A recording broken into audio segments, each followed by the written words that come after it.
He had that interaction with Mr. Jackson, who told him about the coffee bean story, and he said, hey, what happens to a carrot when you put it in boiling water? He's like, I don't know. Mr. Jackson said it gets soft. Yep.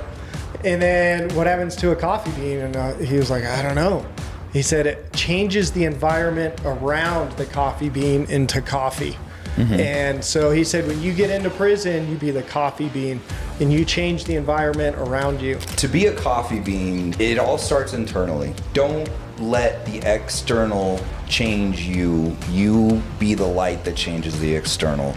And for me, the biggest part of that isn't business. It's not friends. It's not being the most popular guy at the gym. For me, it's the home. And for being a father, being a coffee bean for your family is one of the most important jobs that we have. Dude, there's so many of those stories out there, right? Where people take really, really bad situations and figure out how to turn them into opportunities. And what I really love is when they figure out how to turn it into an opportunity that's not a self opportunity. Because obviously by writing this book and doing all this speaking, he's changing people's lives, and he's taking this opportunity to not only create a good life for himself, but also help change other people's lives.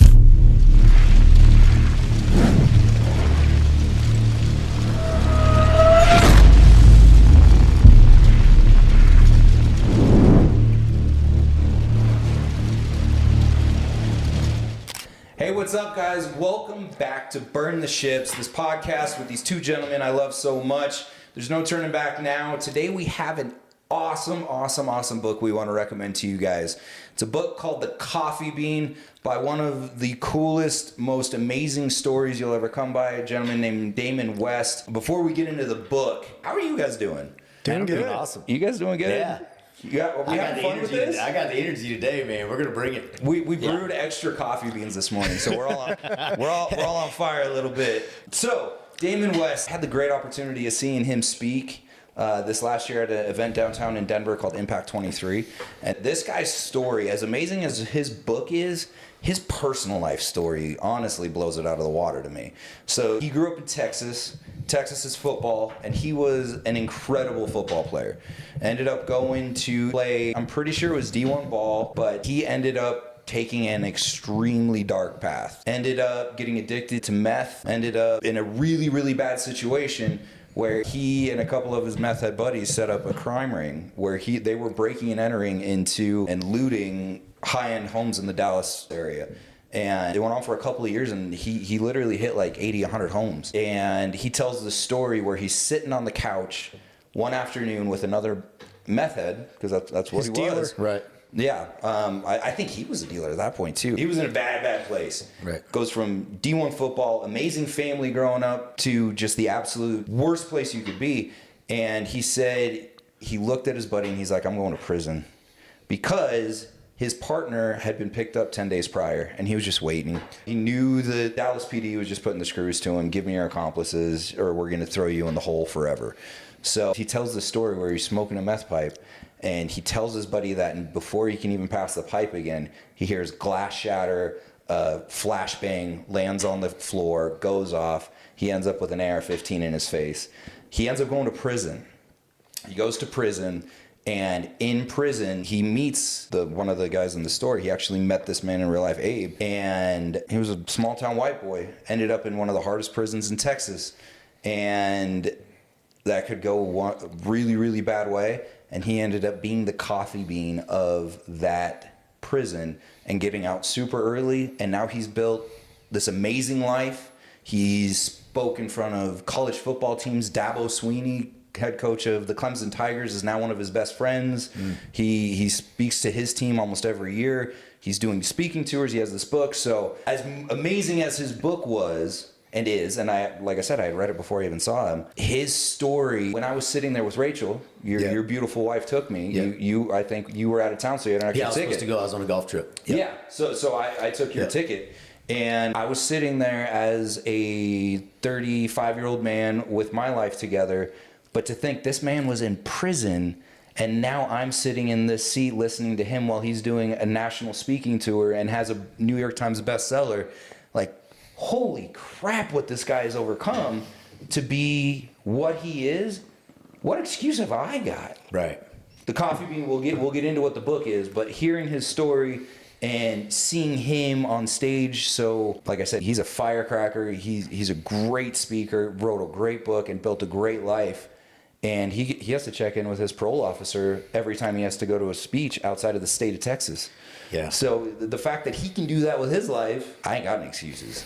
Yeah, I mean, and it's, dude, there's so many of those stories out there, right? Where people take really, really bad situations and figure out how to turn them into opportunities. Yeah. And what I really love is when they figure out how to turn it into an opportunity that's not a self opportunity. Because obviously by writing this book and doing all this speaking, he's changing people's lives, and he's taking this opportunity to not only create a good life for himself, but also help change other people's lives, like the reason we're sitting here talking about this dude and his book today, right? Yeah, when Rachel and I were driving home after it, the speakers at this event were amazing. It was Ed Milet, it was Damon West, obviously, Renee Rodriguez, who's a speaking coach and just highly articulate. There was another gal there, I can't remember her name. She was a big-time finance gal. And then Ben Newman. Yeah. And he is, man, he punches you in the rock mouth. star. But on the way home, Rachel and I were talking, and this story hit us square between the eyes. That's the biggest takeaway we had from the whole day.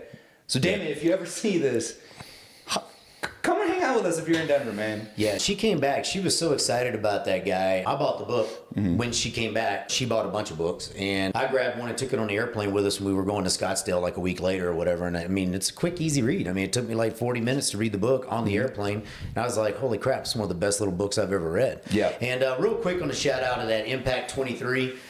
That is an annual event. I highly recommend it. My buddy Gavin Ekstrom, dear friend of mine, love him to pieces, does a great job. It's a great event, great speakers. If you have the opportunity to go this year, make sure you go. I'll be there. And yeah.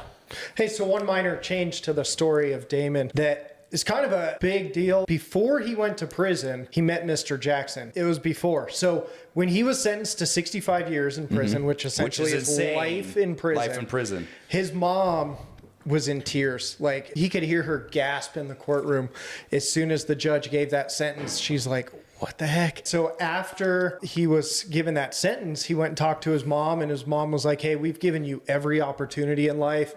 You blew it. He said, you've got a debt to pay to the state of Texas, and that's going to be Father and I, because we gave you every single opportunity. And she said, when you go to prison, you're not going to get any tattoos. You're not going to join racist white group in prison. Even though that might be the best way to protect yourself, you're not doing that. You're going to get with God. You're going to get right with God, or don't come back here at all. Yeah. And he was in jail for, I think, 6 months before he got shipped off to prison. And while he was in jail, he met Mr. Jackson. And Mr. Jackson is the one who told him he died in prison or just kept with his meth He sure as addiction. hell wouldn't have gotten out as quick as he did. Totally. So he had that interaction with Mr. Jackson, who told him about the coffee bean story. And he said, hey, what happens to a carrot when you put it in boiling water? Gets soft. And he's like, I don't know. And Mr. Jackson said it gets soft. Yep. And then what happens to a coffee bean? And he was like, I don't know. He said it changes the environment around the coffee bean into coffee. And so he said, when you get into prison, you be the coffee bean and you change the environment around you. Yeah, instead of letting the environment change him. Yes. Well, that is the gist of this book. That is the gist.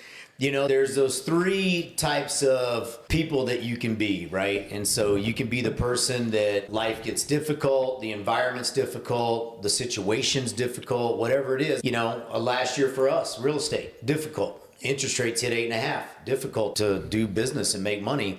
So you could either let it soften you, or you could let it harden you, become that cynical, you know, hate the world kind of person and try to change the environment around you. And I honestly love this book, and I love everything that it stands for. I just wish you could take the knowledge from just this little 45-minute parable and just inject it into the brain of your children, right? I would love if you wrote a children's version of it. There is. Oh, is there? There is a children's version. I was going to buy it, but it's like young children. I'm going to read the coffee bean to my kids. That's going to be our next book. And honestly, I think if they're 10 years old and older, or even 8 years old and older, I'm gonna read it to my 8-year-old. I think they could easily read that book. Totally. It's an easy read. Yeah. But for 6 and 4, what he has a picture book? I got 6 and 4-year-old boys. Yes, he has Yes. a picture book. No way. Yes, get it. I'm buying it today. Get it. Yep. That is awesome. Good Yeah, job, I Damon. actually Let's felt go. a little silly because I was reading the book yesterday at the kids' jujitsu, and with all the pictures in the book, Right.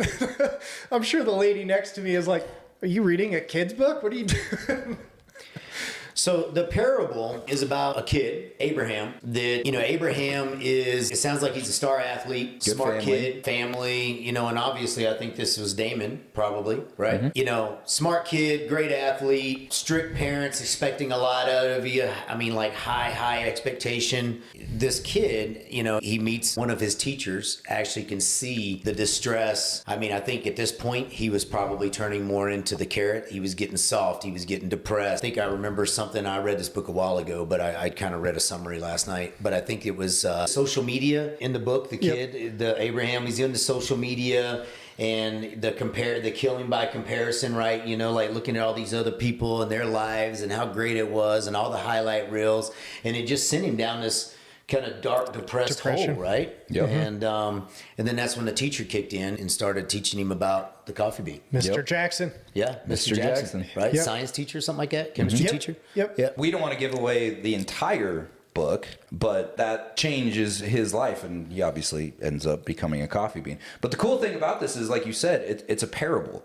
Right. So it's a story-driven motivational book, which is super rare these days. Typically, you're either getting one of two things. You're getting a biography, like a Jocko or a David Goggins, something that you read somebody else's life. They're real people, and it's not a story. You're not getting their thoughts. You're getting what happened to them and how can it affect my life. Or you are getting an instruction manual, essentially, which both are great.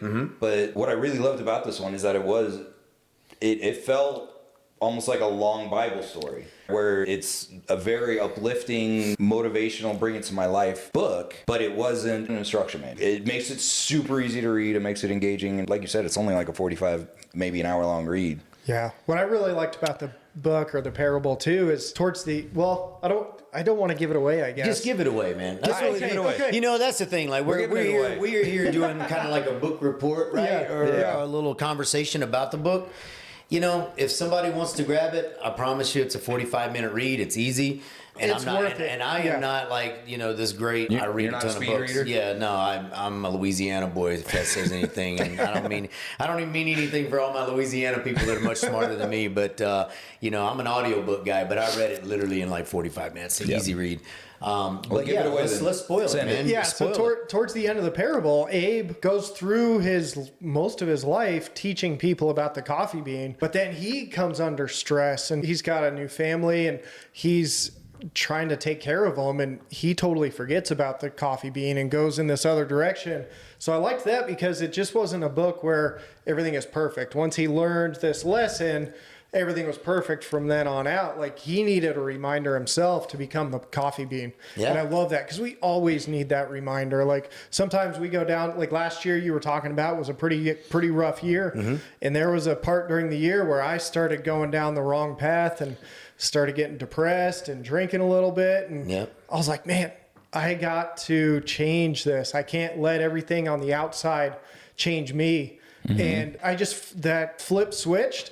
And the rest of the year went great. And I had a gangbuster fourth quarter. Yeah. And it was because I went into a room smiling. And it changes everything. Yep. I used to use an analogy, and I've used it 1,000 times probably. Life to me, it's not like you learn the story of the coffee bean and now all of a sudden you're just a coffee bean the rest of your life, right? I always use the analogy. It's like pushing if you guys ever pushed a wheelbarrow, if you could picture like a dirt driveway with some really deep ruts, and you've got a heavy wheelbarrow full of dirt or rocks or whatever, and all you got to do is just get close to that rut, man. That wheel falling in the rut, right? And it's a lot easier for that wheel and that wheelbarrow to get in the rut than it is to push that damn thing out of the rut, right? Like once it's in there. And I just kind of feel like that's life sometimes, right? I mean, it's easy to navigate around the ruts, but it's super easy just if you get close enough, you just slip right in. And it's a lot harder to get out of them sometimes than it is to get in them.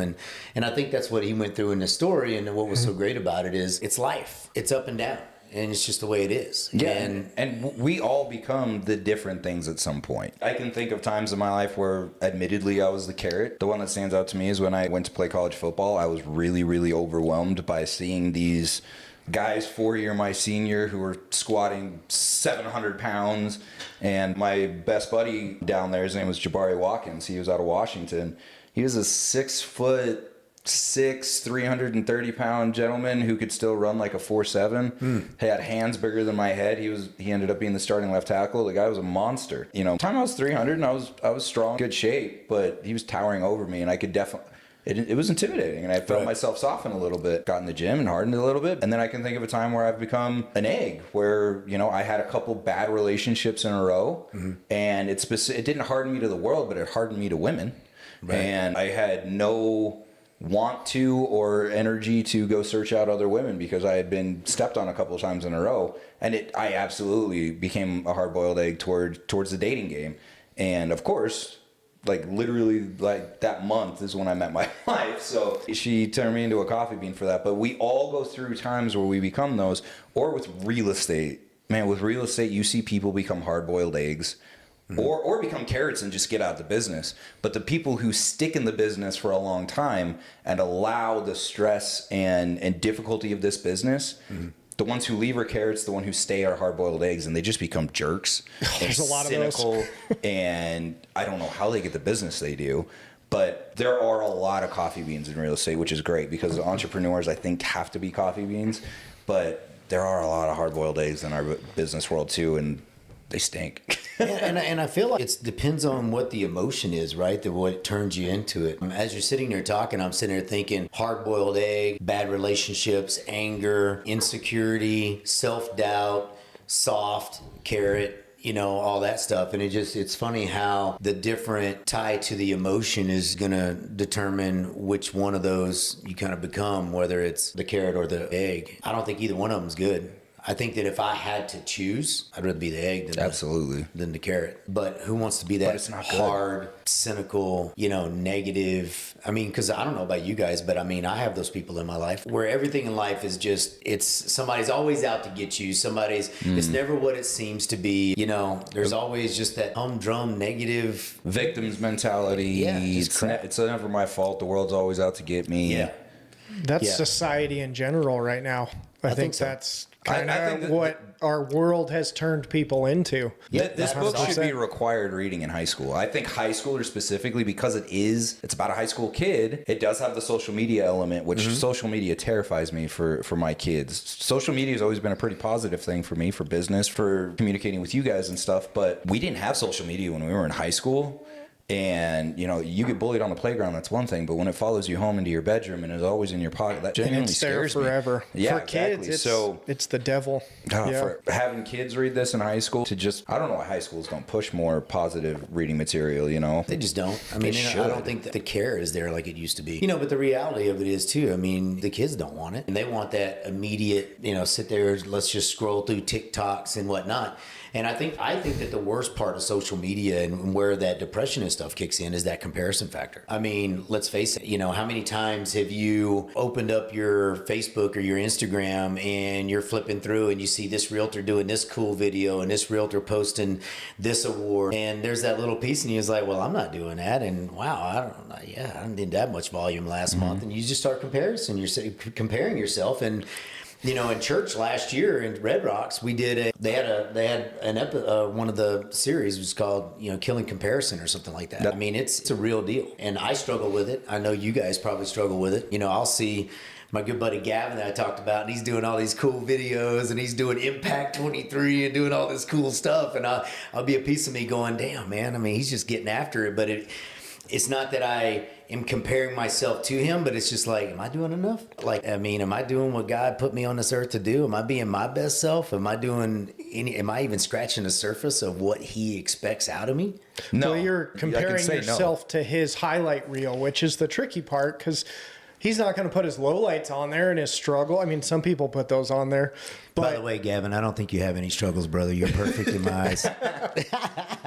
So I love that you suggested this book, and it's crazy how God's timing works, because I used the lesson from this book this week. My oldest son, Julian, in economics class, they're going through picking a mayor and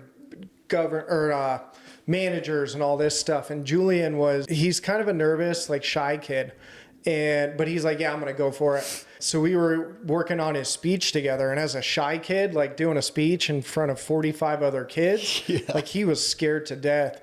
And so he was practicing his speech and I was like, dude, smile. I said, you got to be the coffee bean. You got to change the attitude of that whole room with a little tiny smile. I said, I know you're nervous, but I promise you it will go so much better if you get up there, look at your notes, and just write smile on the top to remind you, and just smile, and your speech is going to go awesome. And he ended up getting elected mayor. Yeah. Dude, that's proud awesome. Dad moment for sure. Yeah. That's fantastic. Did he tell you how the speech went afterwards? Yeah. He said he got through it and people loved smiled. it. Yeah. Good for him, man. Yeah. That's awesome. Super proud. I asked the teacher if she would record it, and because of privacy stuff, she couldn't. Yeah. But I was so bummed I didn't get to see that. To be a fly on the wall for that would have been super awesome. cool.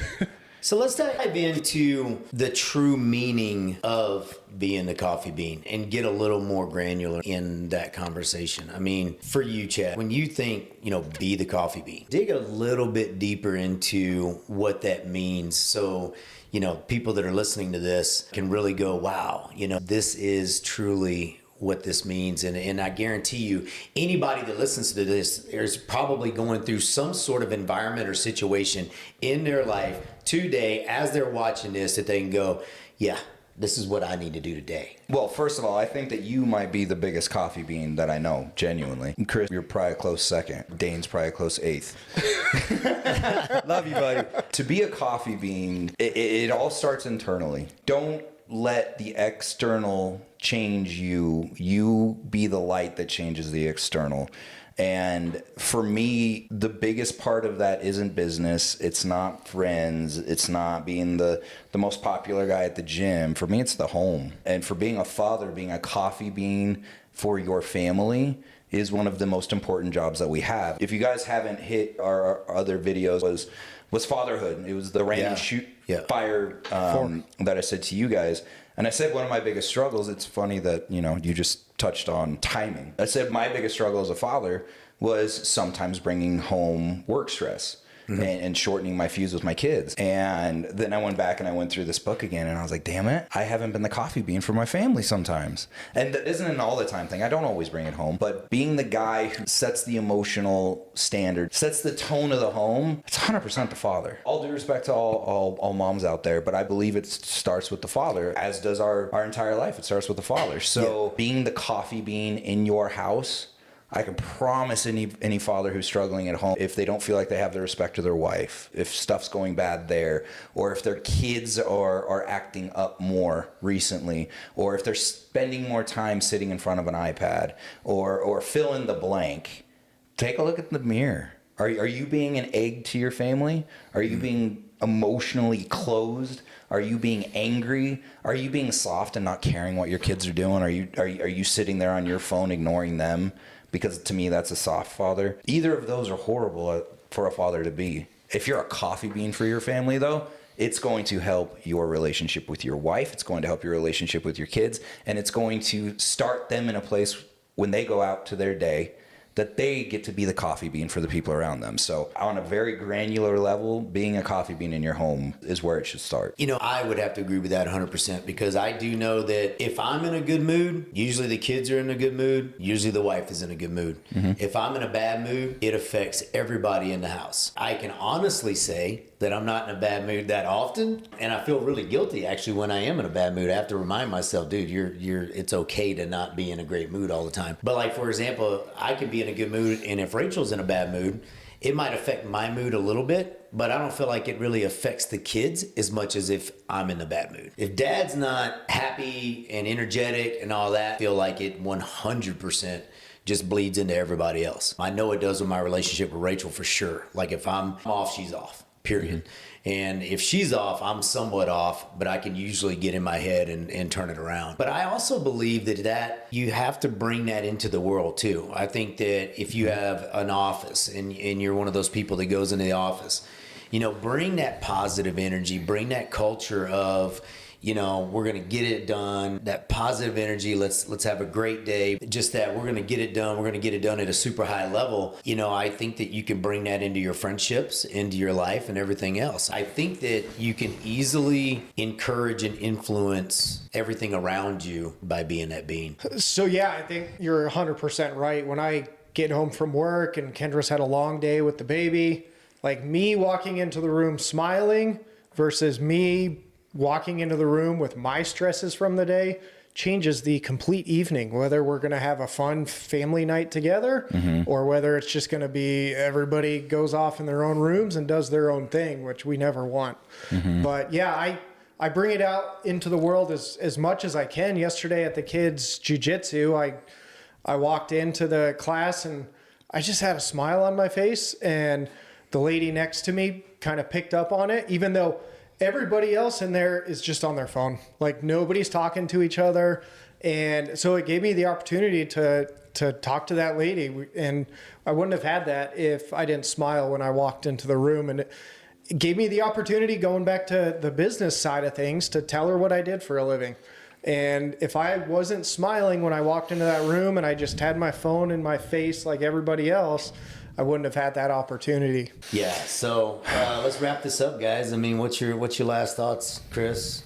Man, even though it's it's almost like a kid's book, it's a game changer for sure. I think it should, like you said, it should be required reading for every high school kid out there. And if you don't read it in high school, read it before you go out into the real world, because the real world will turn you into an egg real quick, or it'll turn you into a soft carrot. And usually they go together. So you'll get soft for a little while and then you'll get hard and you'll be mad at the world.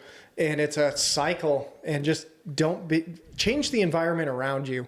Don't let the environment suck you in and turn you hard or soft. Yeah.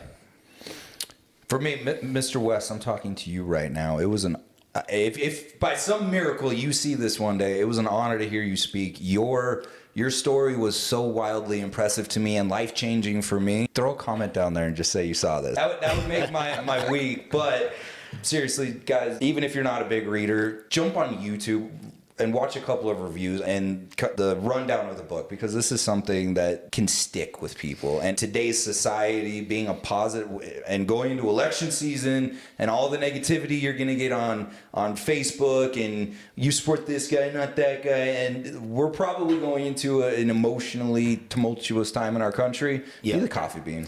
100%. I mean, and you just, I haven't even thought about that. Now more than ever, going into the election year, you know that it is going to be nothing but carrots and eggs, bud. I mean, people get hard and angry, and when it comes to all that stuff, it really truly annoys me, because I think it changes people. But yeah, man, be that coffee bean, just be that positive. About the book, you said it's an easy, simple read, and I truly believe that the most successful, happiest, best marriages, best dads, best leaders, they just keep it simple. Do you want to be an egg, a carrot? I'm going to be a bean, be a coffee bean. Cheers, guys. All right, guys, go get the book.